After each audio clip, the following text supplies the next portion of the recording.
नाशिक शहरातील गुन्हे उघडकीस आणण्याबाबत वरिष्ठांनी दिलेल्या आदेशाप्रमाणे दिनांक 4 जुलै रोजी गुन्हे शाखा युनिट 2 कडे गुप्त बातमीदारामार्फत मिळालेल्या माहितीनुसार पाथर्डी फाटा येथे विना नंबरच्या होंडा युनिकॉर्न मोटरसायकलसह असलेल्या इसमांचा शोध घेऊन त्यांच्याकडे अधिक चौकशी केली असता त्यांची नावे खादिम हुसेन, काझिम हुसेन सय्यद वय 42 वर्ष, अर्चना पाटील चाळ, इंदिरानगर, आंबिवली कल्याण, बादशाह काझी खान वय 32 वर्ष, राहणार पाटील नगर, आंबिवली पश्चिम कल्याण अशी बतावणी करून सोने लुटणारी इराणी टोळीतील असल्याचं समजून आलंय।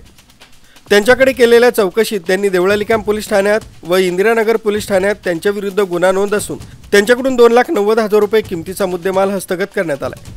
दोन्ही आरोपी व जप्त केलेला माल देवळाली कॅम्प पोलीस ठाण्यात वर्ग करण्यात आलाय। सदरची कामगिरी वरिष्ठ पोलीस निरीक्षक विद्यासागर श्रीमनवार यांच्या मार्गदर्शनाखाली गुन्हे शाखा युनिट 2 कडील सहाय्यक पोलीस उपनिरीक्षक विवेकानंद पाठक, मनोहर शिंदे, विशाल कुवर, समाधान वाजे, स्वप्नील जोंधळे, महेश खांडबहाले, तेजस मते, चंद्रकांत गवळी, प्रकाश महाजन अशांनी यशस्वीरित्या पार पाडली।